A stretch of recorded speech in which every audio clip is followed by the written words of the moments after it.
Um dia eu aprendo. A gente vai, né, um dia. Nesse café da comunhão eu trago uma palavra da parte de Deus que venha servir como reflexão para a nossa vida. Que venha ser, não uma reflexão, acho que eu vou corrigir isso, que seja uma palavra de edificação para o nosso espírito, porque ela tem sido para o meu. Diga aleluia. Amém? Como é que você está nessa manhã? Quantos estão bem? Façam assim. Certa vez eu li num livro de uma pessoa muito de Deus que já está com o Senhor há muitos anos. E ela disse uma coisa muito importante. Não importa como você tenha passado a sua noite, como tenha sido a sua manhã.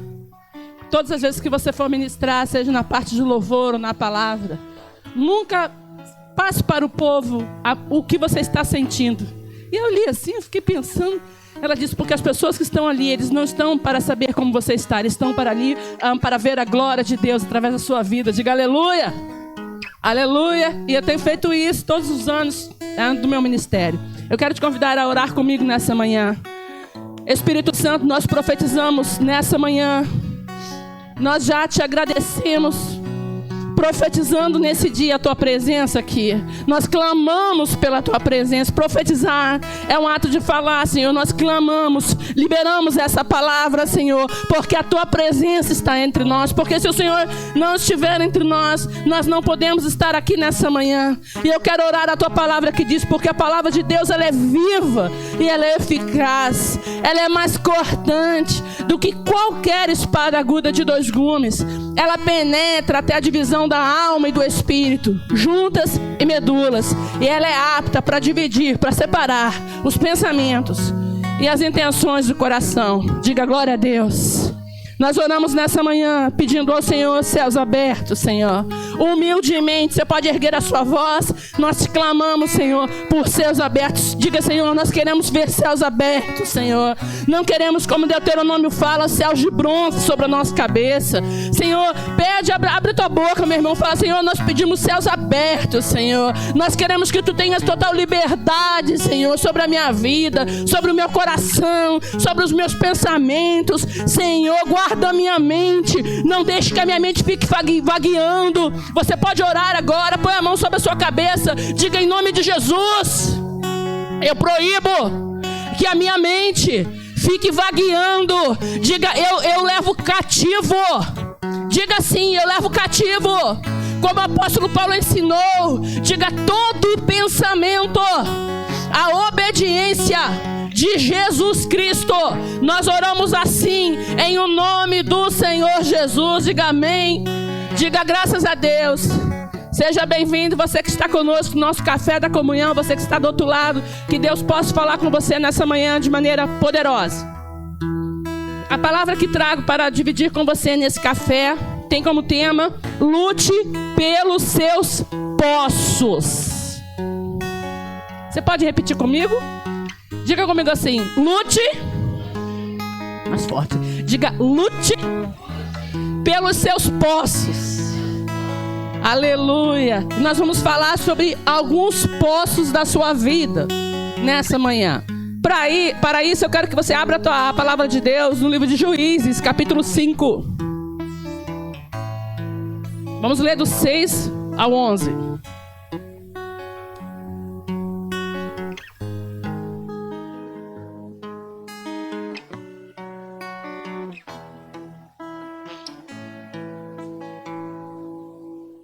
Você vai sair daqui dessa manhã observando seus poços de maneira diferente. Quantos podem crer nisso? Diga glória a Deus. Juízes capítulo 5, do versículo 6 ao versículo 11. Depois que você ler, mantenha a tua Bíblia aberta aí sobre o seu colo, por favor, durante toda a ministração. Diz assim a palavra do Senhor. Esse é o texto que fala sobre o cântico de Débora. A partir do 6º versículo diz assim: nos dias de Sangar, filho de Anate, nos dias de Jael, cessaram os caminhos de se percorrerem, e os que andavam por veredas, preste atenção, presta toda atenção nisso, iam por caminhos torcidos. Diga comigo: caminhos torcidos. Versículo 7. Cessaram as aldeias em Israel, cessaram, até que eu, Débora, me levantei como mãe em Israel. Eu me levantei. Versículo 8, redobre a sua atenção. E se escolhia deuses novos. Logo a guerra estava às portas. Via-se por isso escudo ou lança entre os 40.000 em Israel. Versículo 9. Meu coração é para os legisladores de Israel, que voluntariamente se ofereceram entre o povo. Louvai ao Senhor. Vós, os que cavalgais sobre jumentas brancas, vós, os que assentais em juízo, e os que andais pelo caminho, falai disto. Onde se ouve o estrondo dos cordeiros, entre os lugares onde se tiram as águas, ali mesmo, ali falai da justiça do Senhor, das justiças, que faz as suas aldeias em Israel. Então o povo do Senhor descia às portas. Somente a parte A do versículo 12. Desperta, desperta, Débora. Espírito Santo, mais uma vez nós te damos graças e oramos nessa manhã te pedindo que toda a armadura de Efésios 6 esteja sobre a minha vida e sobre a vida de todos que estão aqui. Coloca sobre mim, Senhor, o cinturão da verdade, a couraça da justiça. Calça os meus pés na preparação do evangelho da paz. Coloque sobre minha cabeça o capacete da salvação, o escudo da fé e a espada do Espírito. Eu oro assim em nome do Senhor Jesus. Você pode dizer amém? Graças a Deus, dê um aplauso ao Senhor e pode sentar aí no seu lugar. Mantenha sua Bíblia aberta no livro de Juízes, onde nós estamos lendo, capítulo 5, do 6 ao 11. A palavra começa assim: nos dias de Sangar, filho de Anate. A primeira coisa para você que está anotando, e eu acredito que você deve anotar, inclusive eu vou esquece tudo que eu já falei até o dia de hoje, porque eu já falei isso 1000 vezes, mas vamos começar a falar novamente a partir desse domingo, para que você traga um caderninho pequenininho, uma canetinha em toda EBD, porque não é possível que você não tenha coisas para anotar. Deus quer falar alguma coisa, você pode anotar um texto, você pode anotar uma palavra que em casa você possa refletir, alguma coisa Deus vai falar com você. Tá? Eu peço que você anote. Eu nem falo para você anotar no bloco de anotações do celular, porque vai encher demais. Então você pode pegar um caderninho e anotar pelo menos o tema da ministração, a data do dia e o texto lido. E daí você anota somente o que te interessar. A primeira coisa que a gente vai ver aqui começa assim: nos dias de Sangar, é isso que eu estava falando, filho de Anate. Sangar significa destruidor. Aí você pode, se você está anotando aí, você pode colocar entre parênteses. Nos dias de Jael, diz assim a Bíblia: cessaram os caminhos de se percorrerem, e os que andavam por veredas, que é caminhos, iam por caminhos torcidos. Então a gente já começa pegando o primeiro versículo. O que significa tudo isso? Isso já começa falando, mostrando pra gente uma geração. Você vai ver o que isso nos dias de Débora tem a ver com a nossa realidade hoje. Isso fala de uma geração que já está no caminho errado. Diga comigo, errado. Fala de pessoas que não estão vivendo no caminho correto, mas os seus caminhos são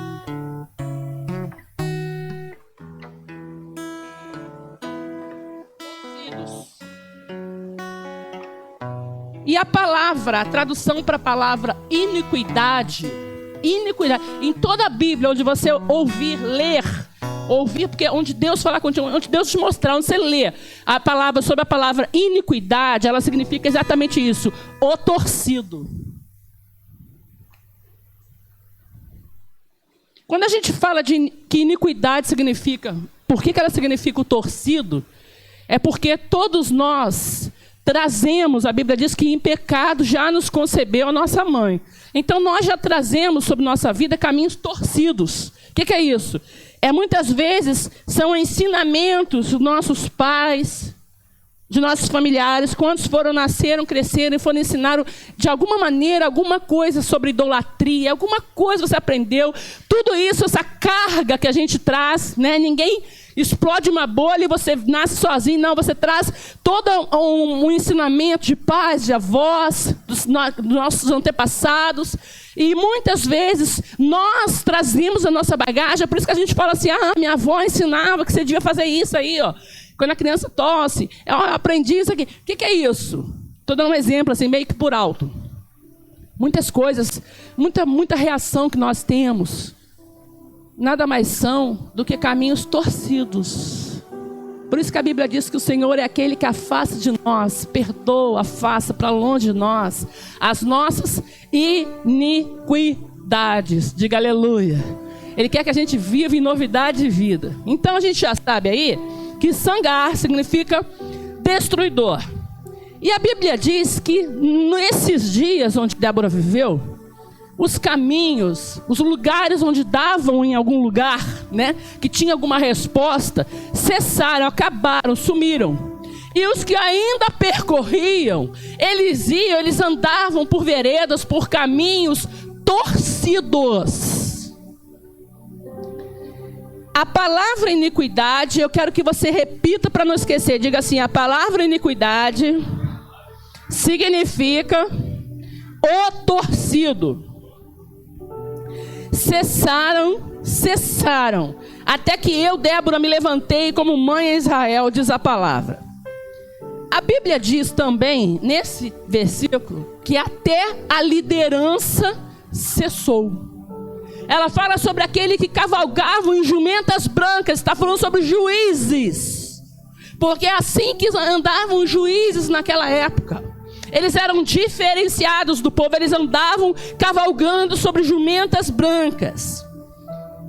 Muitos em nossos dias fazem de tudo para derrubar pastores e lideranças. Você vê isso na TV, em nosso Senado, em tantos lugares. Mas o que eles não sabem é que esse é o fato de muitas vezes uma nação andar por caminhos torcidos. É onde faltam líderes espirituais de verdade. Você quer observar uma igreja andando por caminho torcido? É quando o líder, o ministro, aquele que está ali para direcionar o povo, ele não é um líder de verdade. Então ele permite que os seus liderados andem por caminhos torcidos.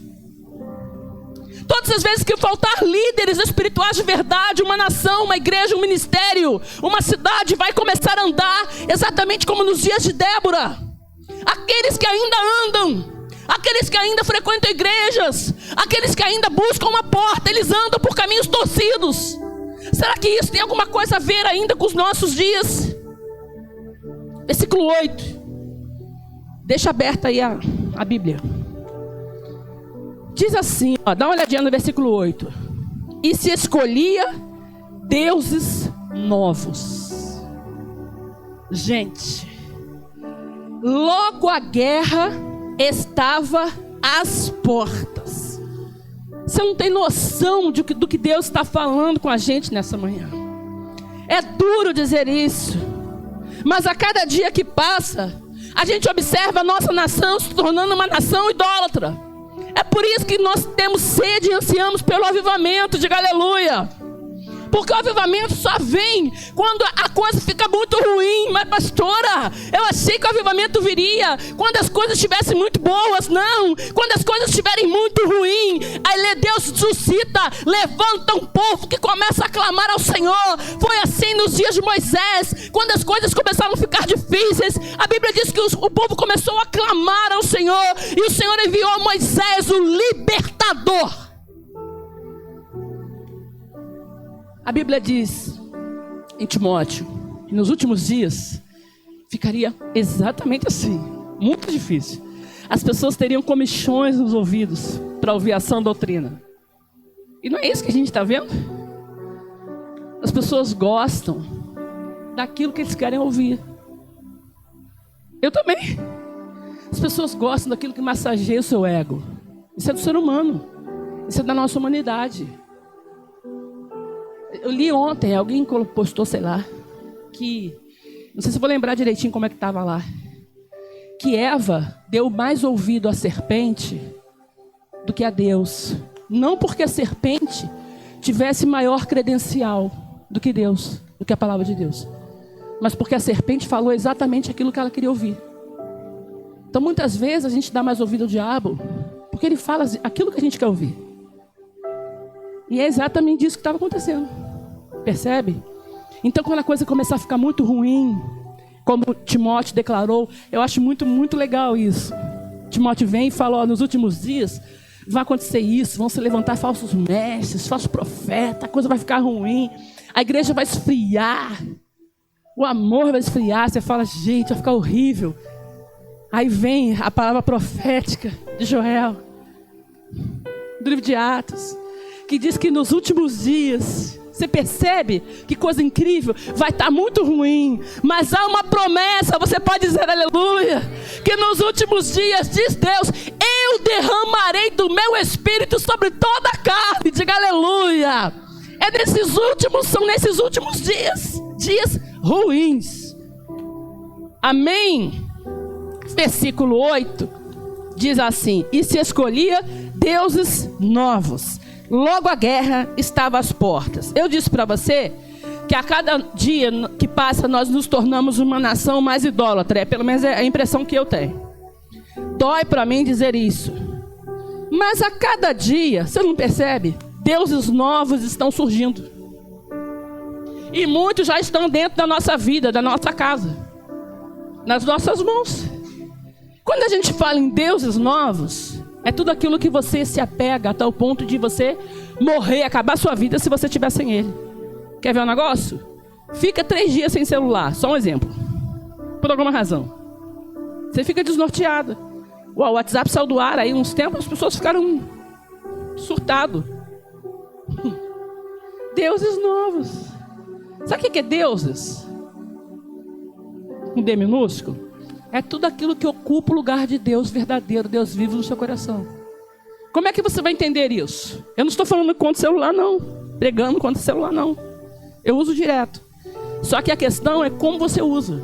Preste atenção. Por exemplo, se você está muito agoniado e você pega o celular para olhar do nada, para você sentir paz, já é um Deus na sua vida. Você está usando aquilo para te dar paz. Mas a Bíblia diz que Jesus disse: deixe-vos a minha paz eu vos dou. Se ele não for a sua paz, se a sua paz você for buscar em outra coisa, você está buscando em deuses novos. Não há problema em você usar o celular. O problema é quando você usa ele para trazer aquilo que só Deus pode te dar. Essa é a diferença. Você é igual a pessoa que fuma um cigarro. Ele fuma para se acalmar. Por isso que o cigarro é um ídolo. Por isso que o Senhor abomina o vício. Porque o vício é um ídolo. O que é o ídolo? É tudo aquilo que ocupa o lugar de Deus. Se Deus tem que te dar paz, mas você busca paz em outro lugar, aquilo ali já é um ídolo. Compreende isso? É para você não ler essa palavra escorregando, como eu falo em cima da Bíblia. Você tem que ler e entender o que você está lendo. EBD existe para isso. E se escolhiam deuses novos. Será que isso está falando só de uma imagem de gesso? Claro que não. A gente tem que aprender. Deuses novos. Aí, vírgula. O que diz o resto desse versículo? Logo a guerra estava às portas. Meu irmão, todas as vezes que deuses novos ocuparem o trono do seu coração, você já está em guerra. Uma guerra vai se levantar. O que é uma guerra, querido? Vem cá, rapidinho. Tu mesmo. Lisboa. Rapidinho, 1 minuto, meio minuto, 10 segundos, 1 segundo. Puxa isso aqui com toda a sua força. Não muito, que você não puxar daqui. Puxa. Só isso. Guerra é isso. São 2 pessoas lutando pela mesma coisa. Entendeu? Guerra é isso. São 2 pessoas, quando as pessoas guerreiam por um poço de petróleo, por uma coisa, são 2 pessoas disputando o mesmo lugar. É isso. Isso que são deuses novos. São 2 pessoas. O Deus vivo e o Deus verdadeiro. E muitas vezes deuses novos disputando a sua vida, a sua atenção. Diga comigo assim: deuses novos também disputam a minha atenção. Diga assim: deuses novos também disputam o meu coração. Agora você entendeu isso aí, eu aposto que você entendeu. A cada dia surgiam deuses novos. Eu fui escolhida para falar contigo nessa manhã. Se eu olhar para a minha vida, eu vou falar: Senhor, eu tive uma semana difícil. Se eu olhasse para a minha vida, eu falar: não tem condição de estar aqui hoje. Mas eu aprendi uma coisa muito legal. E eu posso dividir com você. E isso, meu irmão, você pode levar para a vida. Porque isso é verdade, é por isso que eu gosto que você anote. A mensagem sempre é maior do que o mensageiro. Você pode não ter condições, mas a palavra tem, aleluia! A mensagem é sempre maior do que o mensageiro. É por isso que eu prego. É por isso que eu ministro. Quando Israel se tornou idólatra, logo havia uma consequência. Diga comigo a consequência para tu não esquecer. Diga: a guerra estava às portas. Pronto, agora aprendeu. A gente já está entrando no texto aí de cabeça. Para piorar a situação, toda a nação estava desarmada. Você prestou atenção no versículo que a gente leu? Quando começa a falar sobre a situação, ele fala assim, ó: olha, a cada dia surgiam deuses novos. Você não via mais aquele que cavalgava sobre jumentas brancas. Parará, parará. Aí vai falando, fala assim: e mesmo assim, se você olhasse, você via por acaso escudo ou lança na mão dos 40 mil de Israel? Aquilo é uma pergunta. Não. Isso não é estranho? A cada dia surgia deuses novos, a guerra se levantava e os 40 mil estavam desarmados. Isso tem alguma coisa a ver com a nossa vida? Muitas vezes a guerra está às portas, mas a gente está, diga, desarmado. Olha o que se via. Você consegue viajar com a tia pastora nessa manhã? Quantos podem me ajudar? Façam assim. Não, por favor, se você não ia ajudar, você vai agora. Quantos querem me ajudar? Façam assim. Viaja com a tia pastora nessa manhã. Olha, vamos lá. Qual é o cenário? Você pode viajar nesse filme aí que a gente estava vendo? Gente escolhido vagueando por caminhos tortos, por caminhos torcidos. Sabe o que significa isso? Sem direção, sem liderança espiritual de verdade. Nós não temos poder de escolher se queremos estar em guerra ou não. Estar em guerra é um fato que a gente não pode controlar. Você pode dizer comigo rapidinho? Diga assim: estar em guerra é um fato que eu não posso controlar. Mas o que nós podemos controlar é o resultado da guerra. Diga aleluia. Versículo 11, deixa aberto aí. Vai entrar mais profundo nessa ministração. Ele retrata nesse cenário aí um barulho. Ele vai falar de um estrondo. O que se ouve é o estrondo, olha isso, dos flecheiros onde se iam tirar as águas. Vamos lá. Se você vier comigo, como eu estou te pedindo, viajando aí a Israel, na nação antiga, era de costume, quando se edificava uma cidade, tá? Edificava a cidade, aldeias, vilarejos. Aí mais na frente, quando terminava a cidade aqui, quando acabava de fechar, eles construíam muros enormes, presta atenção, enormes. E lá em cima dos muros, eles faziam uns negocinhos assim. Pra você ter uma ideia, igual às vezes quando você passa no quartel antigo, não tem tipo uma cabinezinha, um negócio no alto. Então, oi? Guarita. Então, eles faziam um negócio parecido, maior um pouco, que se chamava Torre de Vigia. Era um lugar onde ficavam as pessoas ali, que eram conhecidos como atalaias. Como os muros eram muito mais altos do que esses quartel que a gente vê, muito altos, eles construíam essas torres de vigia, né? Eu falei guarita, ficou aqui na minha mente, eu falei, não é isso não. E dentro ficavam os atalaias, porque nesse lugar alto, preste atenção aqui, já que você está viajando, eles conseguiriam visualizar o inimigo se ele viesse longe. Então dava tempo, esses muros eles ficavam na porta da cidade. Ou seja, a cidade era do muro para dentro, entendeu? Diga amém. Aí dali de cima, se o inimigo apontasse lá do outro lado da montanha, eles já viam. Aí eles avisavam, né? É o que deveria ser feito pelo menos, para que a cidade empunhasse as armas, o exército, coisa e tal, para evitar um problema. Só que havia uma outra coisa. Eu disse para você que toda a cidade era construída dos muros para dentro. Amém? Entendeu até aí? Então, só que toda a parte de vegetação, parte agrícola, pastoreio de animais, onde ficavam os rebanhos, onde o povo precisava trabalhar, ficava do lado de fora dos muros. Entendeu? Então as pessoas passavam, transitavam pelos muros o tempo todo, durante o dia todo. Eles só entravam no final do dia, né, quando anoitecia. Então daí eles entravam e os portões da cidade eram fechados. Isso representava segurança. Muros fala de proteção. Muros na Bíblia Sagrada fala de segurança. Amém? Então preste atenção, existe uma outra coisa. Já expliquei que a cidade do lado do muro para dentro, as aldeias, do lado do muro para fora, rebanho, plantação, blá, blá, blá, blá, tudo aquilo que eles viviam, que o povo de Israel sempre foi um povo agrícola e a nível de pecuarista, animais que cuidavam dessa parte de rebanho aí, essa parte toda ficava do muro para fora. E existe um detalhe, que toda cidade naquela época, quando era construída, edificada, a Bíblia diz que não se edifica uma cidade sobre os muros, amém?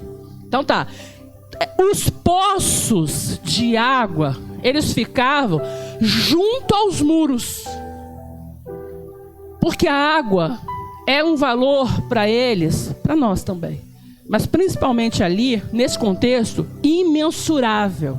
As pessoas podiam ficar muito tempo até sem alimentação. Por exemplo, se desse um aviso que os inimigos viriam, e a cidade fazia o quê? Botava as pessoas, esperava as pessoas entrarem para dentro, fechava as suas portas, as suas trancas, né? E o inimigo teria mais dificuldade para invadir aquela cidade. Só que, como os poços ficavam do lado de dentro dos muros, as pessoas poderiam até não ter como ir buscar alimento na sua plantação, pegar uma ovelha, um negócio para assar, uma coisa, mas eles teriam disponibilidade de água. Amém? Porque todos os poços de água ficavam grudados nos muros. Por que eles ficavam nos muros? Porque eles estavam sendo vigiados. Então guarda essa informação aí no seu coração. Vamos lá. As partes, já falei, as plantações agrícolas, rebanho, ficavam do lado de fora da cidade. Então todos os dias havia aquela circulação. Eles tinham que ir e vir junto aos muros. Entendeu até aí? Diga amém. Por uma razão que eu já acabei de falar, estratégica, os poços de água ficavam junto dos muros, onde havia os enormes portões, que eu também já falei, e as torres de vigia com os atalaias, que eu também já acabei de explicar. Eu estou explicando que esses poços ficavam na mesma localização, fosse em que cidade fosse. Em qualquer cidade que fosse edificada, os poços eles eram colocados sempre junto aos muros. Isso representava segurança e proteção. Porque o inimigo sabia que a partir do momento, agora você já fica ligado, que o povo entrasse, estivesse dentro da cidade, o povo iria vir aos poços de água para pegar água, amém? Então você presta atenção o que ia acontecer. Se o inimigo viesse, cidade fechou aqui tem um muro, vem até aqui está os poços. Se o inimigo viesse de lá e ele fizesse uma coisa chamada sitiar a cidade, cercasse toda a cidade, apontando, blá, blá, blá, blá, ele sabia que as pessoas não poderiam passar, os portões não iam se abrir. Eles poderiam ficar sem alimento, mas eles não ficariam sem água.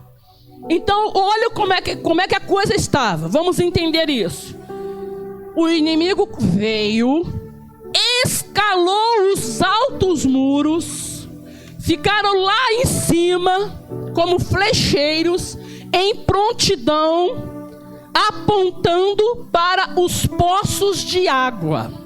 É aí que surgiu o maior problema, porque as pessoas não poderiam ficar sem água. E quando eles chegassem nos poços para fazer isso, levavam uma flechada de lá. A guerra já estava começando, amém? O inimigo não poderia entrar, arrebentar as tranqueiras da cidade. as altas estruturas. Mas ele poderia ficar lá de cima, escalava, apontando. Foi beber água, pá! E eles começavam a mortandade. A guerra já estava, diga comigo, a guerra estava às portas. Então até aí você entendeu. Vamos lá, deixa eu ver aqui onde é que eu estou. Como já deu para a gente perceber, a guerra virava uma batalha pelos poços. Então vamos lá, é isso que Deus vai falar com você. Olha para o teu irmão e fala assim, fica ligado. Fala assim, Deus está falando essa manhã. É esse o foco principal dessa ministração. A razão da guerra espiritual que nós estamos enfrentando em nossa geração. Existem poços de bênçãos, unção e vida que estão à sua e à minha disposição. Entende isso? Diga amém. O problema é que os inimigos, que a Bíblia trata como flecheiros, que são os demônios, principados, potestades, poderes espirituais, eles já se posicionaram sobre os muros, apontando para os nossos poços. O que é isso? A intenção do diabo é afastar você dos poços espirituais. A intenção do diabo é manter você longe do poço de Deus. A intenção do diabo é manter você o mais longe da igreja que ele puder. A intenção do diabo é manter você de longe. Muitos estão tentando seguir ao Senhor de longe. Hoje eu quero desafiar você. Eu quero que você também decida se levantar como Débora fez. Eu quero que você derrube os inimigos, os flecheiros que estão cercando os poços da sua vida. Se você der ouvidos a essa palavra, você vai conseguir beber e dar de beber dos poços de restauração o quanto você quiser. Tudo que serve para você como fonte espiritual, como motivação, na Bíblia Sagrada pode ser chamado como poço. O que é o poço? É de onde você tira água. Refrigério, paz. Água representa vida, motivação. O salmista escrevendo, ele disse: todas as minhas fontes estão em ti. Aleluia. Poços representam, toda vez que você pensar num poço de água, ele representa vida. Não existe vida onde não tem água. Se a tua vida não tem água do Espírito jorrando aí dentro, você já está se tornando seco, você está morrendo. É isso que Deus quer falar com você nessa manhã. Tudo que serve como fonte espiritual. Talvez você que está me ouvindo do outro lado, ou talvez, quem sabe, você que está aqui, tenha experimentado um declínio espiritual nesses últimos tempos. Talvez você foi machucado por flecheiros, por inimigos. Talvez você já perdeu até a motivação em buscar a Deus. Talvez você não esteja conseguindo buscar ao Senhor na mesma intensidade como já buscou um dia. Ou quem sabe você que está me ouvindo esteja buscando ao Senhor numa intensidade muito maior. Diga glória a Deus. O primeiro poço que a gente vai estudar nessa manhã é o poço, trata-se do poço da palavra. Diga assim: a Bíblia não contém a palavra de Deus. Diga: a Bíblia é toda a palavra de Deus. Se existe algo, manual de regra de fé e prática para a sua vida, uma bússola. Se existe algo para te guiar. Eu não sou contra os livros que podem ajudar a explicar a Bíblia, mas a Bíblia não explica os livros. A Bíblia, ela é a palavra de Deus. Aleluia. Muitos deixam de estudar a Bíblia para estudar livro de homens. Querido, a Bíblia, ela tem que ser a sua total direção. Repita comigo: só as Escrituras guiam a minha vida. Querido, se você não for guiado só pelas Escrituras, eu não estou dizendo que você não possa ler outros livros, você pode, mas aquilo que tem que guiar você é somente as Escrituras. Aleluia, aleluia, ó Senhor, aleluia. Ela continua sendo preciosa para você como já foi em alguma época da sua vida. Você precisa do está escrito de Deus na sua vida. Lucas 4, de 1 a 13, a gente não vai ler. Você conhece essa história, esse texto, essa situação. Quando eu falo de história, eu estou falando de momento. que Jesus viveu, onde ele venceu o diabo somente com o está escrito. É porque quando ele falou está escrito, ele estava dizendo não só está diabo, não somente está escrito nos pergaminhos, nas folhas, nos rolos, mas está escrito aqui dentro. O está escrito de Deus na sua vida só funciona, meu irmão, se ele estiver escrito aqui fora, mas também estiver escrito aqui dentro. Sabe por que Jesus repreendeu a tempestade e ela cessou? Sabe por que os discípulos não conseguiriam repreender aquela tempestade? Porque a vida deles estava em turbulência. A gente não pode repreender uma tempestade aqui fora se tiver uma outra tempestade aqui dentro. Entendeu? A gente não pode repreender uma tempestade do lado de fora se aqui dentro tiver uma outra tempestade. Jesus repreendeu porque a tempestade estava do lado de fora, mas a paz estava do lado de dentro. Aleluia. Deus está falando comigo, contigo nessa manhã. Repita comigo assim: o poço da palavra. Diga, é sobre isso que estamos estudando. Quando Satanás vier tentá-lo, desafiá-lo, você não terá tempo de pegar o seu livro favorito de guerra espiritual. Você não terá tempo de dizer onde é que está aquela ministração. Já vai ser muito tarde. A palavra de Deus tem que estar escrita, diga assim, aqui dentro. Porque o diabo, quando ele vier, você possa dizer: Satanás, está escrito aqui dentro. Eu acabei de ler hoje pela manhã. Diga aleluia. Aleluia. Não está escrito na parede, não está escrito em algum lugar, mas está escrito dentro do meu coração. Meu irmão, você pode estar em algum lugar que você não tenha a Bíblia do teu lado. Você pode estar em algum lugar onde você não tenha tempo de abrir a palavra, mas a palavra vai estar dentro do teu coração, escrita onde você estiver. Aleluia. Quando você lê a palavra, onde você estiver, o está escrito de Deus vai estar ali dentro. Mesmo que a Bíblia seja impedida de você estar usando, mesmo que você não possa levar a palavra de Deus, ela vai estar aqui dentro. Aleluia. Você sabia que há um espírito trabalhando hoje, que é o mesmo espírito que Jesus teve que lidar? É o espírito do fariseu. O que eles faziam na época de Jesus? Eles tentavam manter o povo longe da palavra. E a gente está estudando sobre o primeiro poço, o poço da palavra. Vamos ter que correr aí. Dica preciosa. Se você está anotando, é hora de anotar. Não abandone o seu poço, mesmo diante dos seus inimigos. Não abandone a leitura da palavra, mesmo que na sua casa se levante uma guerra. Não abandone a leitura da palavra, mesmo que as coisas estejam ruins para você, aparentemente falando. Não abandone a leitura da palavra, mesmo que as coisas fiquem ou se tornem difíceis. Posso ouvir um amém? Mesmo que os flecheiros, os seus inimigos, Satanás e seus demônios estejam apontados para você, e você olhe, tenha medo. Essa situação é exatamente o que acontece hoje.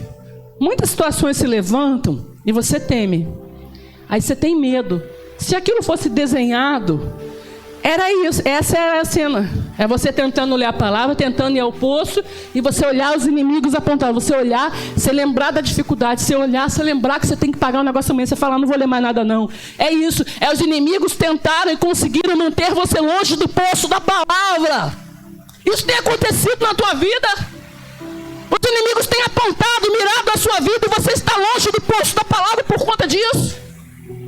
Você está temendo pelo teu futuro, porque as coisas estão dando certo, e você deixou de buscar o poço da palavra, porque os inimigos estão apontando para você. Lute agora. Você vai sair daqui nessa manhã disposto a se levantar como Débora, lutando pelo seu poço da palavra.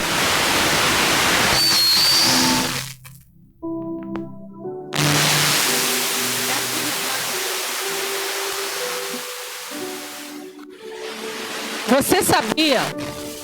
Um só vai resolver, é só ficar ligado aqui, amém? Um barulhinho surgiu aqui.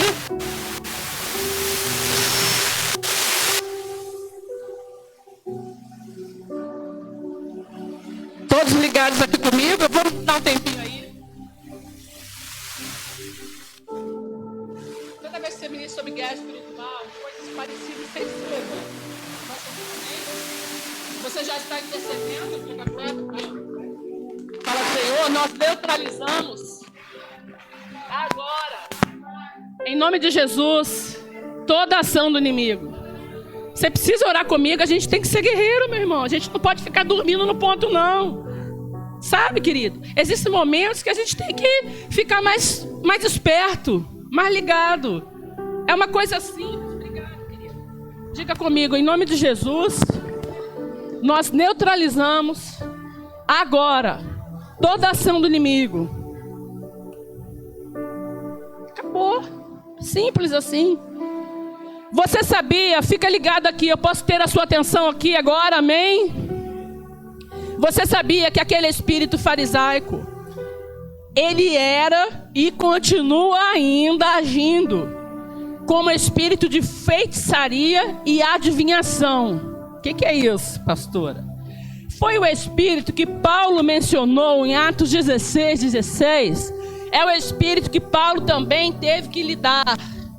Diga comigo assim, o apóstolo Paulo também teve que lidar com o mesmo espírito. Que ele fala daquela jovem que tinha um espírito de feitiçaria e adivinhação. Você lembra disso? Diga amém. No grego original, esse espírito é o espírito do fariseu. Ele é, no grego original, preste atenção, esse espírito de feitiçaria e adivinhação é retratado, como o espírito da jiboia. O que é isso? Ela é uma cobra interessante pela forma como ela se apodera da sua presa. Talvez você que está aqui ouvindo do outro lado já até conhece, não importa. Só para reforçar, ela é uma cobra enorme e ela não possui picada forte. Como é que ela age? Como é que a gente vai trazer isso para o mundo, para a nossa vida espiritual? É por isso que eu preciso que você entenda isso, para um dia você poder ensinar outra pessoa com clareza. A palavra de Deus tem que ser clara para nós. Amém? Então, essa jiboia, ela é representada pelo espírito de feitiçaria e adivinhação. Ela é uma cobra enorme que não possui picada forte. Como é que ela age? Ela normalmente, ela se mistura, ela procura uma árvore frondosa, grande, alguma coisa. Ela se camufla entre os galhos, entre as folhas, no tronco, lá em cima. E ela fica quietinha lá na espreita, esperando a sua vítima que vai passar debaixo daquela árvore. E quando a vítima passa, o que ela faz? Ela se joga sobre a sua vítima. E quando ela se joga, rapidamente ela faz isso. Ela se enrola na sua vítima. Como ela não possui picada forte, ela se enrola de baixo para cima. Presta atenção que Deus está falando com a gente. É assim mesmo que Satanás faz. As obras de Satanás nunca são de cima para baixo. Porque tudo que vem do alto é de Deus, diga aleluia. Descendo do Pai das luzes, diz a palavra, em quem não há mudança nem sombra de variação. Satanás começa de baixo. Aí ela sobe até que a cabeça dela fique diretamente olhando para os seus olhos. E ela faz o quê? Ela começa a fazer força contra você. Existe alguma coisa fazendo força contra você? Ela mata por asfixia.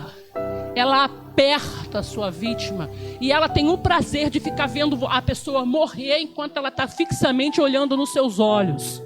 É assim mesmo que Satanás tem feito. Ele não tem picada forte. Ele tenta matar o crente por asfixia. O que é isso? O crente se sente sufocado pelas pressões diárias. É por isso que tem vindo muita ansiedade. Nunca se viu uma geração tão ansiolítica como em nossos dias. Uma geração dependente de ansiolíticos para viver, para sobreviver, para aguentar mais um dia.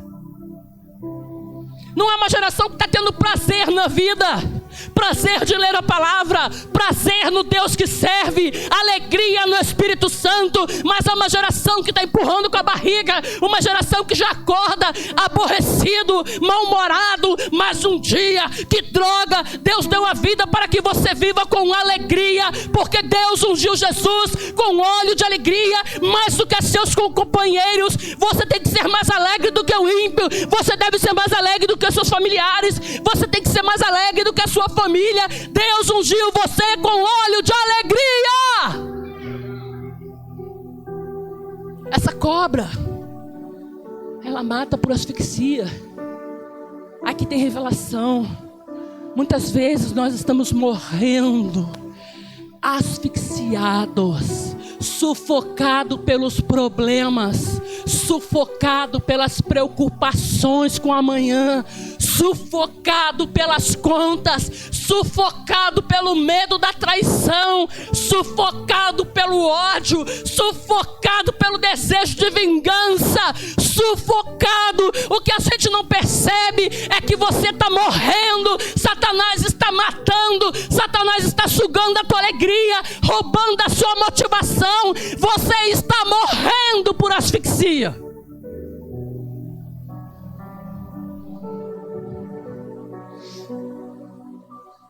Essa cobra, ela mata devagar. Ela não tem uma picada, pá, picou, morreu. Não. Vai apertando. Você já experimentou alguma coisa parecida? Todos nós. Não é possível que você não tenha vivido isso. Todos nós já passamos por momentos onde você parece que está sendo sufocado. Posso ouvir o amém? Eu não vou pensar que sou eu. Amém?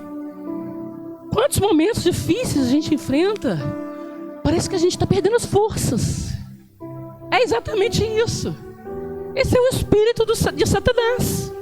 E nesse momento, se a gente não lutar, a gente não consegue ler a palavra. Ele está mantendo você fora do poço da palavra, percebe? Ele quer nos matar por asfixia. É incrível a gente ler isso e ouvir isso. É incrível, num tempo onde deveríamos ter mais liberdade em ler a palavra. Vivemos numa nação ainda, diga ainda, temos liberdade de ler a palavra. É um tempo onde a gente deveria ser mais livre, mas parece que a gente está mais longe do poço da palavra. As pessoas de hoje estão sendo sufocadas porque se deixaram envolver. É só lembrar da cobra. Sabe por que Satanás vem matando por asfixia? Porque lá atrás você deixou ele se aproximar. Porque lá atrás você deixou ele te envolver com pequenas situações. As coisas, a cobra não pulou aqui em cima não, ela começa de baixo, entenda isso. São as pequenas brechas que a gente abre. Aí depois já é tarde, Satanás já está aqui, ó. Aí você vai, e agora? Como é que eu posso me livrar disso? Chegou o tempo de liberdade aos cativos. Diga glória a Deus.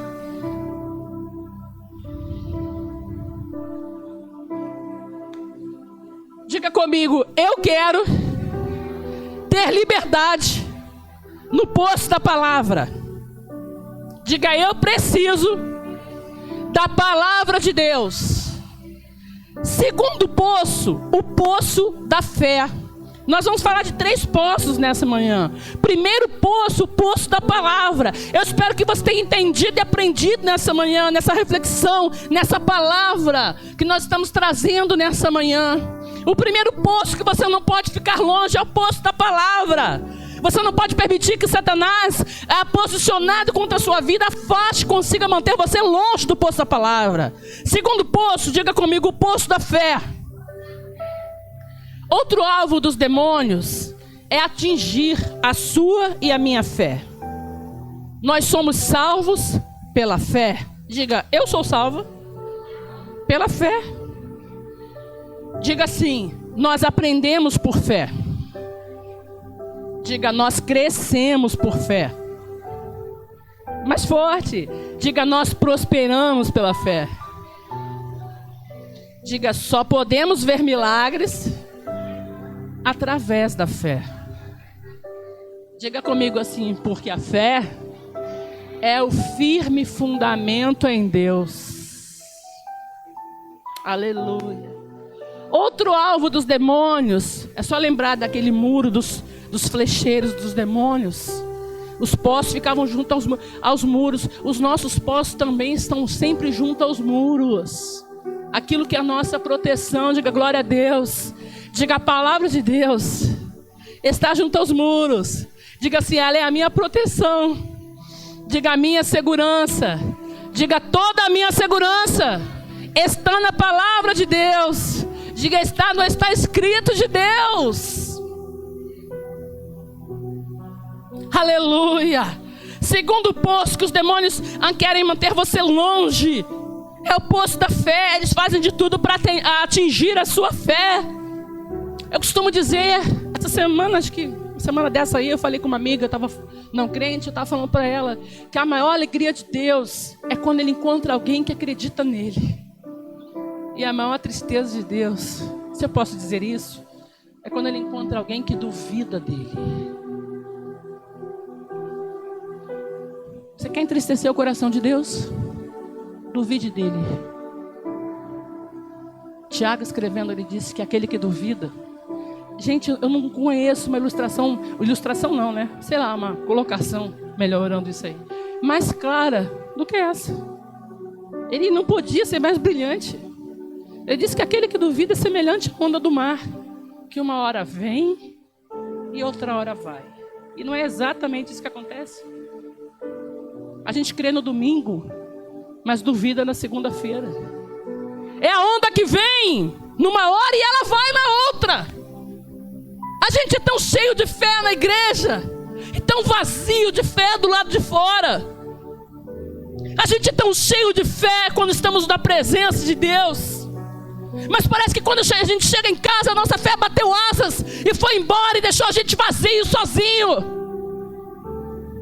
Parece que quando a gente chega em casa, a gente abre a porta do armário, igual os nossos fantasmas, eles saem todos e tentam aterrorizar, intimidar a sua vida. Satanás está mantendo você longe do poço da fé. Está na hora de você lutar pelos seus poços, meu irmão. Diga, eu vou lutar. Diga mais forte, se você está disposto a fazer isso. Diga, eu vou lutar novamente pelo poço da palavra. Você tem que ler a Bíblia, estudar a palavra. Você tem que lutar pelo poço da palavra. Significa que para você chegar no poço da palavra não é tão fácil, tão simples assim. Você tem que lutar. Você não pode se deixar intimidar por aqueles demônios que estão tentando te afrontar. Entende isso? Diga amém. Segundo poço que estamos estudando é o poço da fé. Você tem que lutar pelo poço da fé. Diga, eu devo lutar pelo poço da fé. O Deus de domingo é lindo, mas eu quero o Deus de segunda-feira. Diga comigo, o Deus de domingo é lindo, mas eu também quero o Deus da segunda-feira. Eu quero Deus comigo todos os dias. Ele não disse, eis que eu estou convosco nos cultos. Jesus não falou isso. Eis que eu estou convosco nos cultos. Eis que eu estou convosco todos os dias. Todos os dias, todos os dias. Domingo, segunda, terça, quarta, quinta, sexta, sábado, domingo de novo. Eis que eu estou convosco todos os dias até a consumação dos séculos. Segundo poço que estamos estudando, o poço da fé. A gente já falou que a gente é salvo pela fé, aprendemos por fé, crescemos por fé, prosperamos pela fé. Se tivermos fé, diz a palavra, como um grão de mostarda, aleluia. Eu aprendi que o Senhor não é movido, guarda isso, se você está anotando, você deve anotar. Deus não é movido pelas necessidades das pessoas. Pastora, Que heresia! Eu fiquei triste agora. Deus não é movido pela necessidade das pessoas. Porque se fosse assim, não haveria mais necessidade do mundo. Deus é movido pela nossa fé. Diga aleluia. Diga assim, para explicar isso aí melhor. Diga assim: milagres não acontecem onde são necessários. Diga: milagre só acontecem onde são esperados. É por isso que em alguns lugares você nunca verá milagres. Milagres só acontecem onde são esperados. Em Atos capítulo 2, as pessoas se mantiveram dentro daquele cenáculo esperando por algo que não era natural, esperando por uma promessa sobrenatural. Milagre é tudo aquilo que você não pode fazer por mão humana. Milagre é tudo aquilo que você depende do Espírito Santo. Todos os dias Deus está fazendo milagre na nossa vida e a gente não vê. Ele é Deus de milagres. Diga aleluia. Segundo poço que nós estamos estudando é o poço da fé. Deus não é movido apenas pela necessidade do mundo. Você sabe, guarda para reforçar isso aí, responder isso aí.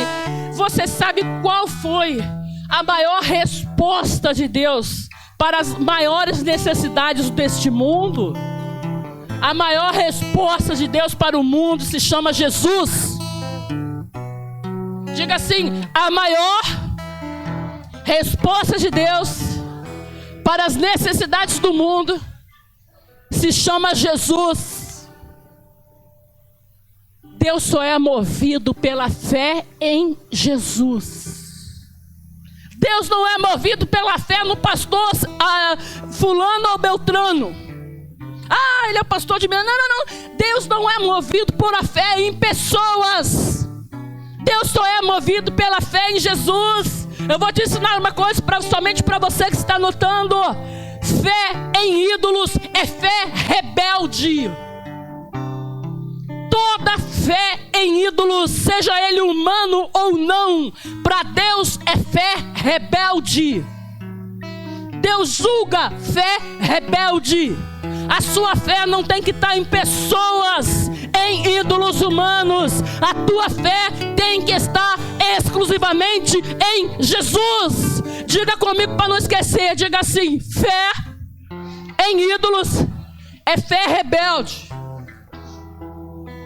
Terceiro poço, o poço do seu espírito. Eu falei 3, né? Vamos estudar 4, se der tempo. O poço do seu espírito, João 7,38. A gente conhece tão bem de cor. Mas aquele que crê em mim, como diz as Escrituras. Novamente a palavra entra em cena. Mas aquele que crê em mim, como diz o pastor, como diz a pastora, como diz alguém para você um dia. Não, como diz as Escrituras. Para você entender o que diz as Escrituras, você tem que ir lá no primeiro poço, poço da palavra. Quando você entra no poço da palavra, você conhece o segundo poço, que é o poço da fé. Porque a fé vem pelo ouvir e ouvir a palavra de Deus. Aleluia! Você não pode ter fé em algo que você não conhece. Ninguém tem fé no desconhecido. Tudo que é desconhecido a gente duvida. Entende isso? É por isso que você tem que estar apaixonado pelo poço da palavra, para que através desse poço você entre no outro, que é o poço da fé. Aí você vai entrar no outro, que os flecheiros, os inimigos, os demônios, eles também estão apontados para esse poço, porque todos esses poços estão juntos ao muro. Diga aleluia. É o poço do seu espírito. A Bíblia diz: do seu interior fluirão rios de água viva. Diga assim: o meu espírito também é um poço. Diga assim: profundo. Diga: sem fundo. O Espírito Santo quer habitar dentro do seu poço. Posso ouvir glória a Deus? Dentro do seu espírito. É aí mesmo que ele vai liberar dons em você e através de você. Diga aleluia. Aí mesmo onde estão pessoas sentadas aqui dentro ou do outro lado me ouvindo, estão ministros de cura. Aqui mesmo, nessa igreja, ou do outro lado, existem homens da palavra. Aqui mesmo, ou do outro lado, existem gente mestres no ensino. Existem pessoas que o Espírito Santo está sacudindo nessa manhã. Existem guerreiros espirituais, existem profetas, existem evangelistas, existem homens e mulheres de Deus, que Deus quer usar para sacudir as nações. Mas nós precisamos derrubar os inimigos que estão sobre os muros. Diga aleluia. Quarto e último poço, a gente vai chamar do poço das finanças. Os inimigos também estão de olho em outro poço da sua vida, que a gente vai chamar do poço das finanças. Perdoe-me com o que eu vou te ensinar agora, mas você pode ser o evangelista mais ungido da sua nação. Se você não tiver um centavo, você não vai conseguir fazer muita coisa com a sua unção. Satanás tem olhos fixos também nos ungidos. É por isso que ele impede muitas pessoas de ofertarem na vida de ungidos. Porque ele sabe que se aquela pessoa puder se deslocar para onde Deus os chamar, ele sabe que se as pessoas a ofertarem em sua vida, essa unção ela pode se locomover e pode chegar onde você não pode ir. A sua unção fará algo que você nem imagina. Satanás também tem estado de olho no poço das finanças sobre uma igreja. Meu amigo, eu não sei se você entende nessa manhã. Eu não sei se você consegue entender as coisas do jeito de Deus. Da mesma maneira que Satanás luta contra a sua saúde, muitas vezes para manter você longe do poço da palavra, para manter você longe do poço da fé, para manter você longe do poço do seu espírito. Muitas vezes ele faz de tudo para atingir as suas finanças. Até Jesus Cristo, biblicamente falando, tinha o seu ministério mantido por mulheres de posses. O que é isso? Para que eles pudessem se deslocar com seus discípulos, entende isso? De lugar para lugar, alguém financiava o reino. Talvez você que está ouvindo nessa manhã seja alguém que Deus tem levantado para financiar o reino de Deus nessa terra. Quando a gente fala de financiar, são aquelas pessoas que abençoam voluntariamente homens e mulheres de Deus. São aquelas pessoas que Deus mesmo levanta para abençoar, assim como foi no ministério de Jesus. Satanás é tão astuto que milionários, eu citei até alguns nomes aqui, mas publicamente prefiro não falar. Eles usam hoje em dia, e você sabe do que eu estou falando, o seu dinheiro para financiar muitas outras coisas. Quem financia as passeatas LGBTs na vida? Deus quer que a gente, como povo de Deus, tenha olhos espirituais abertos. É porque muitas vezes nós ministros temos muita dificuldade a falar sobre o poço das finanças. Mas Satanás não tem a menor dificuldade. É por isso que ele incentiva pessoas a financiarem os seus planos. É por isso que Satanás financia pessoas para ele influencia, pessoas para financiar os seus maus desígnios.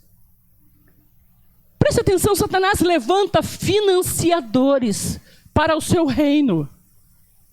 Existem pessoas que patrocinam. Você vê nas camisetas de pessoas, de jogadores, de tantas coisas, financiando coisas completamente contrárias ao reino que nós pertencemos. Diga glória a Deus. Você consegue se perguntar nessa manhã, ou você já se perguntou, quem financia o Rock in Rio? Ou você acha que essa dinheirada toda sai do vento? Do nada. É porque a gente não percebe, a gente não para perceber. Quem financia o reino das trevas? Quem financia o carnaval? Quem financia as escolas de samba? Quem financia o tráfico? Quem financia tudo isso? Quem está por trás desses bastidores, meu irmão? Quem financia? É fácil a gente falar, é o diabo, sim, é o diabo. Mas o diabo usa pessoas. O Espírito Santo também quer levantar pessoas para financiar o reino de Deus, para financiar os ungidos, para financiar homens e mulheres cheios do Espírito Santo, para financiar a obra do Senhor na terra. Deus quer levantar homens e mulheres cheios do Espírito Santo. Quanto dinheiro se gasta para construir uma igreja? Você sabia que a nossa igreja paga aluguel? Você sabia que durante todos esses anos nós pagamos aluguel aqui? Você sabia que durante todos esses anos nós pagamos para pregar a palavra? Você sabia que durante todos esses anos nós não temos um terreno próprio? Você sabia que durante todos esses anos nós não temos um galpão? Quem financia o reino das trevas? Quem financia as fábricas de cigarro? Quem financia as bebidas alcoólicas? Quem patrocina os shows onde meninas são defloradas? Quem financia os shows onde jovens saem de lá completamente transtornados, rebeldes e viciados? Quem financia os shows? Ontem eu vi na TV, porque agora eu não lembro, talvez você tenha visto. Eles estavam falando de um show que aconteceu, onde um músico foi se apresentar, e a pessoa que estava falou que quando esse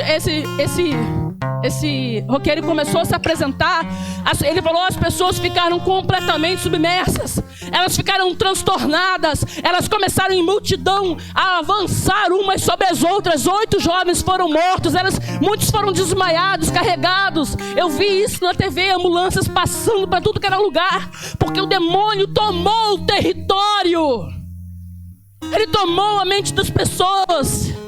As pessoas ficaram enlouquecidas, e enquanto as pessoas estavam morrendo, eles disseram, a música continuava rolando, porque Satanás estava se deliciando enquanto vidas eram perdidas. Quem financia tudo isso? Essa ministração é tão forte que pode parecer dura. Pastora, parece que você só ministra a palavra dura. Eu me esforço para trazer uma palavra de refrigério. Meu Deus, parece que é a unção de João Batista derramada nesse altar, Senhor. Eu falo, meu Deus, eu vou procurar uma ministração de refrigério. Os irmãos estão me olhando de cara feia. Ai, meu Pai. Mas esse é o dia que a igreja do Senhor tem que entender essa realidade. Ah, querido, eu sei que às vezes é bom a gente trazer uma palavra legal. Eu também gosto. Eu adoro receber uma palavra boa, uma palavra consoladora. Mas eu não sei porque o Espírito Santo tem acordado a sua igreja dia após dia. Parece que o Espírito Santo tem nos lentamente sacudido, sabe? Ele tem acordado a sua igreja. Quantos aqui estão sendo de verdade acordados nesses últimos tempos pelo Espírito? Levante sua mão aí. Permaneça com a sua mão erguida. Quantos têm sido acordados pelo Espírito Santo nesses últimos tempos? É o Espírito Santo. A gente muitas vezes, Satanás nos embala. Como é que ele faz isso? Com o nosso dia a dia, com as coisas boas. A gente fica embalada, o dia passa, a gente não fala assim, o dia passou, eu nem vi. Gente, já passou o dia. A gente fica embalado. Mas o Espírito Santo tem despertado a sua igreja, porque há uma guerra por vir e você precisa estar ligado, estar atento. Quando esse texto de Juízes 5 foi escrito, a partir do versículo 6, ele fala, a Débora fala, você olhava, a guerra estava às portas, mas ninguém estava armado. E os crentes nos dias de hoje, você está armado ou desarmado? A armadura de Efésios 6 está sobre a sua vida, ou ela está na sua gaveta, na sua igreja.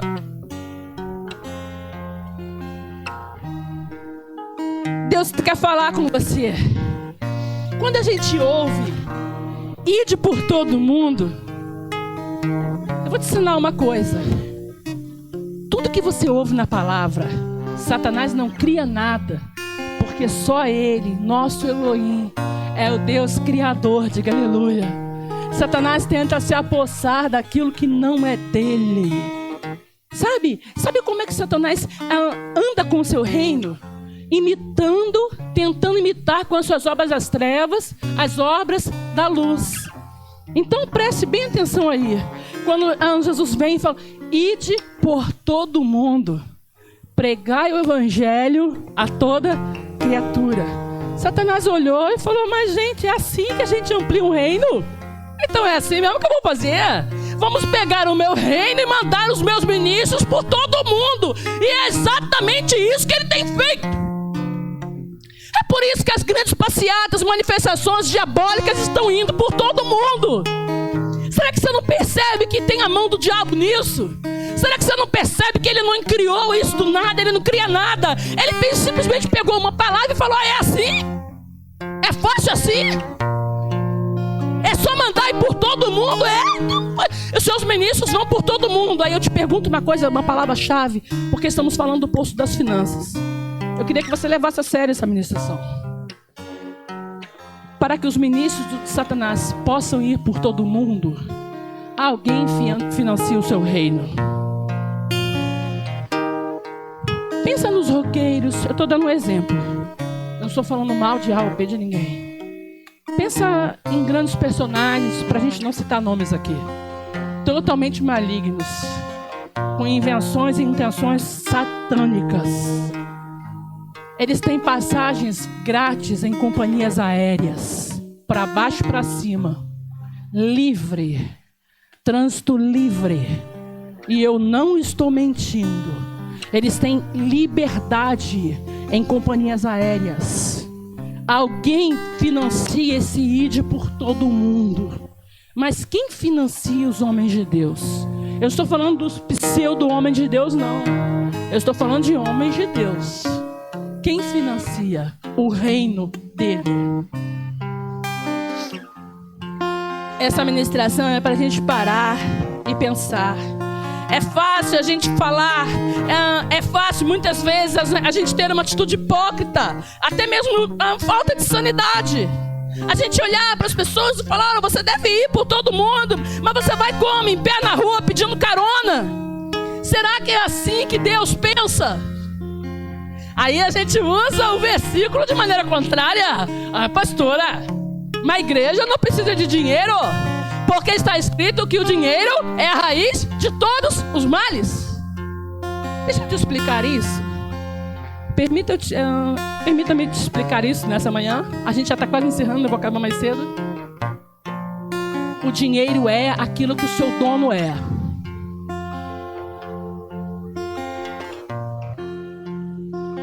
O dinheiro não é a raiz de todos os males. O amor ao dinheiro é a raiz de todos os males. O dinheiro não muda você. Ah, pastora, fulano era pobre, era tão bonzinho, mas ficou rico, enricou, virou outra pessoa. E não virou outra pessoa. Ele sempre foi. Você só não percebia, isso só não era perceptível. O orgulho, a altivez, a arrogância só não era perceptível porque não tinha dinheiro ali. O dinheiro, aprenda isso. Se você está anotando, vale a pena anotar. O dinheiro não muda ninguém. O dinheiro não muda você. Ele só aumenta, potencializa aquilo que você já é. Repita comigo para não esquecer. Diga: o dinheiro não muda você. Diga assim: ele só aumenta aquilo que você já é. Quando você vê alguém que diz que mudou com o dinheiro, ele não mudou. Em nome de Jesus, tenha olhos espirituais para aprender nessa manhã. Seja sensível à voz do Espírito Santo. Dinheiro não muda ninguém, meu irmão. Ele só potencializa. Potencializar é aumentar muitas vezes mais aquilo que você já é. Se você for uma pessoa boa, o seu dinheiro será bom. E se Deus fizer de alguém aqui um milionário, cada milhão que você tiver será bom. Será para o reino. Posso ouvir o glória a Deus? Por quê? Porque você é bom. Olhe para o seu irmão e diga: porque você é bom. E se você for um traficante de drogas, cada centavo, cada dólar que você tiver será mal, porque você é mau.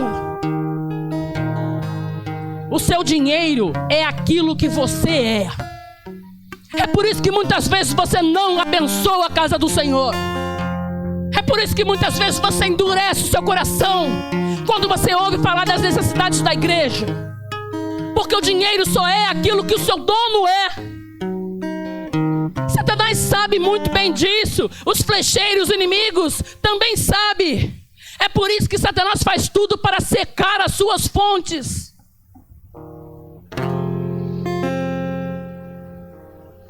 É por isso que pastores, homens e mulheres de Deus, estão se levantando para buscar seus recursos em outras fontes. É por isso que homens e mulheres de Deus que deveriam focar o seu tempo 100% buscando na palavra, estão se vendo necessidade de fazer outras coisas, buscar outros serviços por fora, porque as suas fontes estão secando. Deus tem que levantar homens e mulheres abençoadores do reino. Deus quer seus homens e suas mulheres dispenseiros focados no reino. Satanás sabe disso, porque ele sabe que quando você abençoa, quando na casa de Deus, Deus levanta homens e mulheres com recursos financeiros maiores na vida do homem ou uma mulher de Deus, eles também liberam ministérios. Você entende isso? Diga: Deus, faça de mim alguém assim. Eu quero ser um abençoador, Senhor. Eu quero poder liberar um ministério. Eu quero poder tirar um pastor, um ministro de serviços externos. Eu quero deixá-lo focado somente na palavra. Torna-me um homem de recursos financeiros, porque eu quero liberar ministérios. Essa é uma palavra profética para a sua vida. Essa é uma palavra de Deus para a sua vida. Não deixa Satanás fechar os seus olhos espirituais, tapar os seus ouvidos, fechar o seu espírito. Como é que eu posso saber se tudo que a pastora está pregando é uma mentira? Será que Deus, de maneira audível, está falando comigo esta manhã? Eu tenho uma resposta de maneira simples. Feche seus olhos nessa manhã, põe a mão no seu coração e diga: Deus, fala comigo.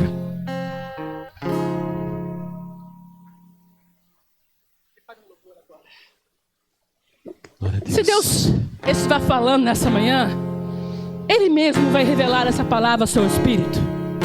E por que eu sei que Deus pode fazer isso? Se o seu interesse realmente for esse, se o seu interesse for liberar ministérios, se essa verdade estiver aí dentro queimando no seu espírito, o Espírito Santo é capaz de falar com você. Como é que você sabe, garante isso, pastora Sandra? Porque você e Deus estão se falando. Diga glória a Deus. Você e Deus estão de bem, diga aleluia. Então Ele tem liberdade para falar com você. Diga: Deus, tu tem liberdade para falar comigo. Aleluia. Porque você e Deus estão se falando. Glória a Deus. Não deixe Satanás fechar o seu espírito. Eu estou te pedindo que considere essa palavra. Não a pastora. Eu comecei dizendo que a mensagem, ela é sempre muito maior do que o mensageiro. Muitos demônios. Eu quero que você se coloque de pé nessa manhã e feche seus olhos nessa manhã, nessa bebedeira de café da comunhão. Feche seus olhos e deixe Deus falar com você nessa manhã. Se você pode orar, você precisa orar nessa manhã, porque muitos demônios estão posicionados contra os seus postos, contra a sua vida. Eles querem manter você longe dos seus postos, porque a palavra de Deus diz algo muito maravilhoso. Ela diz: e dos seus baldes. Oh querido, nós estamos ensinando sobre poços nessa manhã. A palavra de Deus diz: e dos seus baldes, é aquilo que você tira dos poços. E dos seus baldes manarão águas, e a tua semente estará em muitas águas. Deus não quer que o seu poço esteja seco. Deus quer que dos seus poços manarão águas. Como está a sua vida nessa manhã? É tempo da gente retomar os nossos poços. Aleluia, aleluia, aleluia. Está levantando um grande exército. Um povo de guerra capaz de vencer o inimigo. Oh Deus, Ele já preparou para nós todo o seu armamento. Winkler, por favor, venha pra cá, ele. Que nos capacita a vencer. Eu peço que na ele... terra e céu. Tá aí, né? Nossa luta, na verdade, não é contra a carne e o sangue, mas contra os principados e dominadores do mal. Eu quero que nesse momento você se coloque como guerreiro de Deus. E ele não será derrotado pelo inimigo. Toda obra contra a igreja irá perecer. No último dia o Senhor virá. Erga-te nessa manhã. Virá para reinar com aqueles que viveram em guerra, que gastaram seus dias servindo a Deus, fazendo em tudo a vontade do Pai. Senhor, nós vamos nessa manhã como igreja retomar os nossos postos. Está levantando. Levante sua mão direita aí e diga: Deus, eu vou tomar força aos meus postos. De guerra, eu quero de volta o meu posto da palavra. Eu vou voltar a ler a palavra a partir de hoje. Custe o que custar. Eu não vou me deixar intimidar, Senhor. Eu quero de volta andar à luz da tua palavra. Nos capacita a vencer na terra e céu.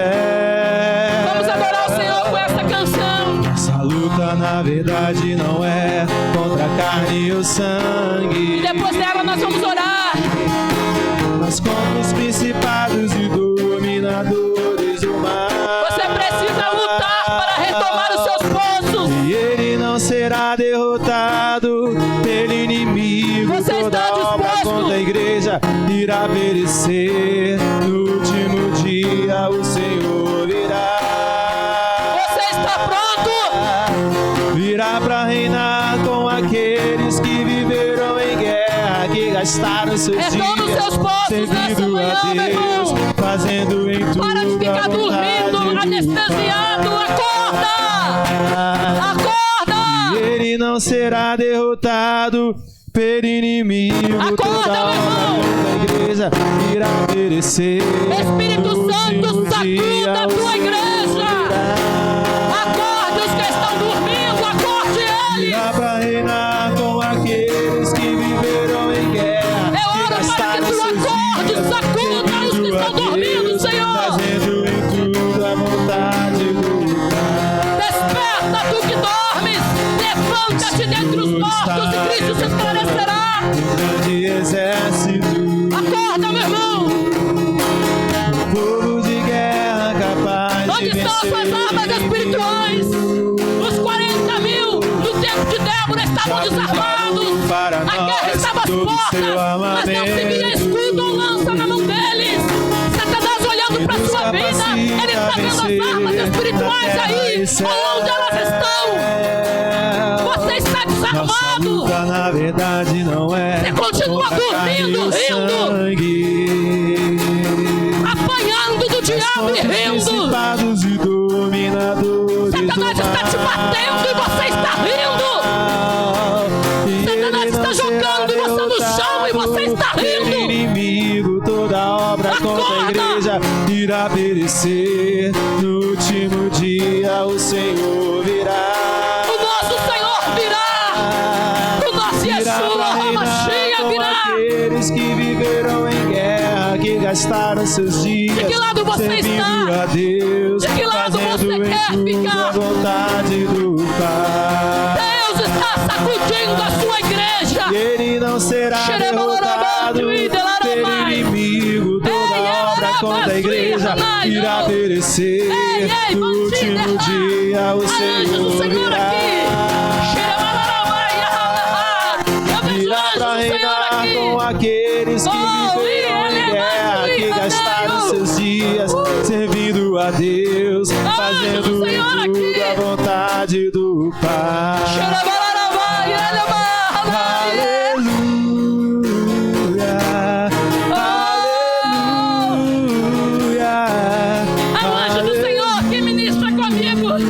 Todas as vezes que eu ministro a palavra, ei, a palavra de Deus em Hebreu diz que os anjos são seres ministradores que ministram a favor daqueles que ministram a palavra. Amém. continue adorando o Senhor com essa canção.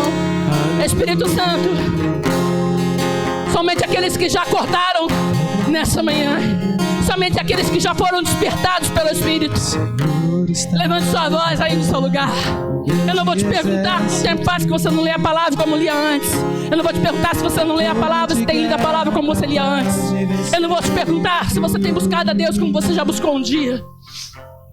Espírito Santo, nós estamos dispostos nessa manhã a retomar os nossos postos. Você deve orar comigo nessa manhã. Diga a Deus, eu preciso retomar o meu pulso. Eu preciso, Senhor, voltar a ler a palavra.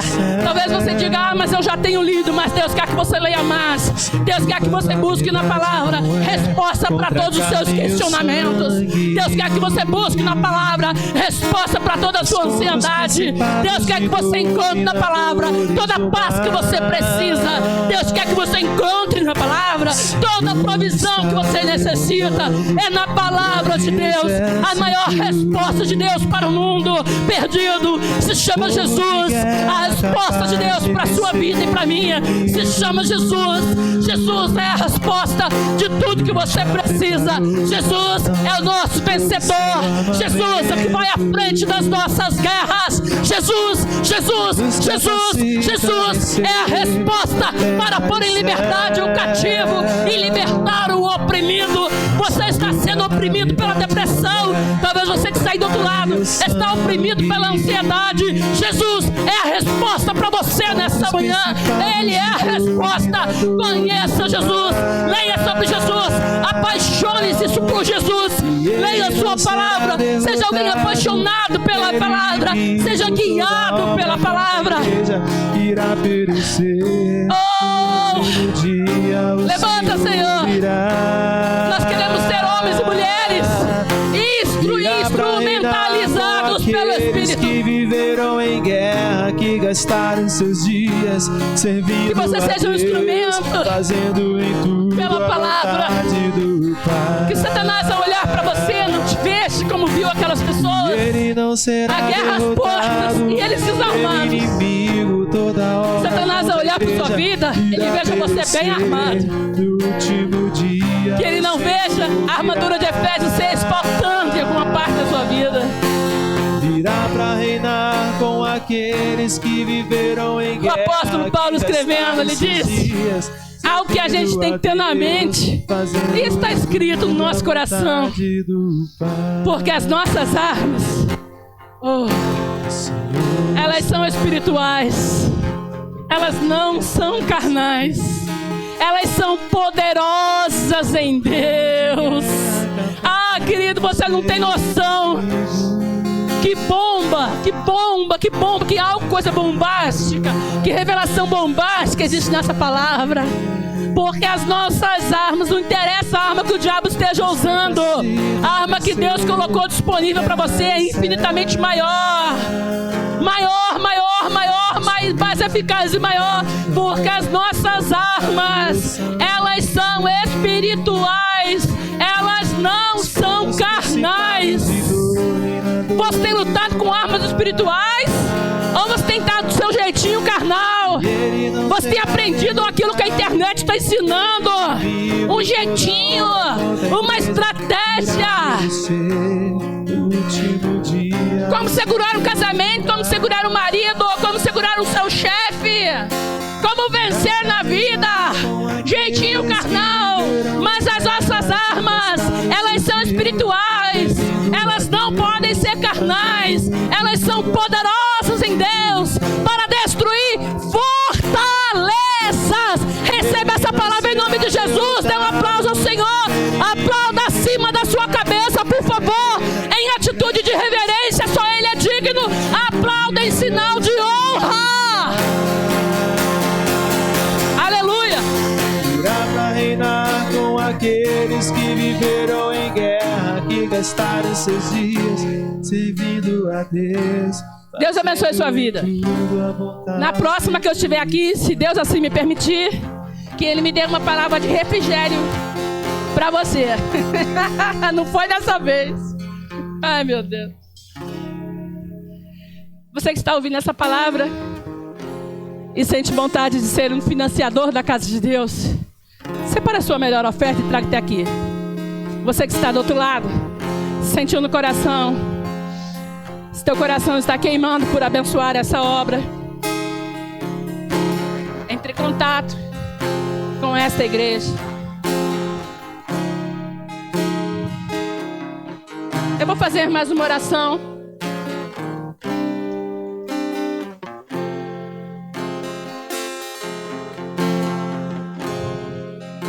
Feche seus olhos por 1 minuto apenas, enquanto você separa a tua oferta e traga aqui.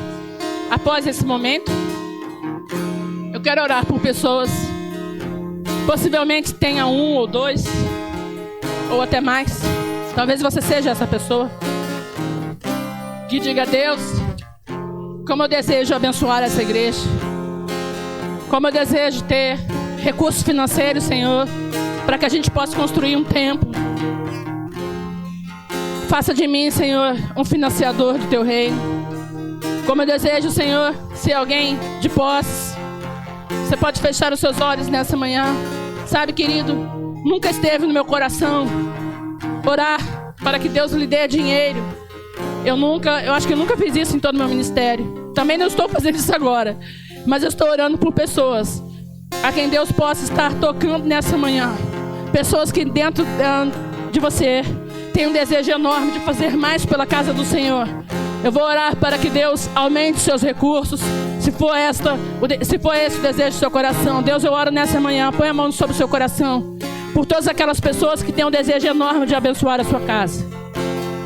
Eu oro nessa manhã por todas aquelas pessoas que têm um desejo enorme, Senhor, de construir uma casa para o Senhor. Eu oro nessa manhã, se existem pessoas nesse lugar a quem Deus tem queimado e despertado para abençoar a sua casa de maneira incrível e poderosa. Eu oro nessa manhã por essas pessoas, para que o Senhor lhes dê todo o recurso necessário do céu. Eu oro nessa manhã para que novos postos sejam abertos em suas vidas. Eu oro para que o Senhor os faça multiplicar e abençoe os seus celeiros, abençoando 100 vezes mais. Eu oro nessa manhã, Senhor, para que o Senhor multiplique toda a sua fonte de renda. Eu oro nessa manhã por todas as vidas que desejam ser abençoadores e financiadores do reino. Eu oro nessa manhã por todas aquelas pessoas que entenderam que se o reino das trevas tem pessoas que financiam todas as suas coisas ruins, nós queremos ser financiadores do reino de Deus na terra. Nós queremos ser alguém que abençoa o reino de Deus na terra. Eu oro por essas pessoas. Eu oro pelo Dai eu oro em cima do Dai e do dar-se-busar de Deus. Eu oro agora na vida de todo o dizimista e do ofertante, para que o dar e o dar-se-busar de Deus se cumpra na sua vida. Eu oro para que o Senhor multiplique, como diz em Coríntios, a sua sementeira. Eu abençoo a sua vida. Eu oro assim, em o nome do Senhor Jesus. Diga amém. Diga graças a Deus. Dê um aplauso ao Senhor. Não saia sem dar um abraço no seu irmão.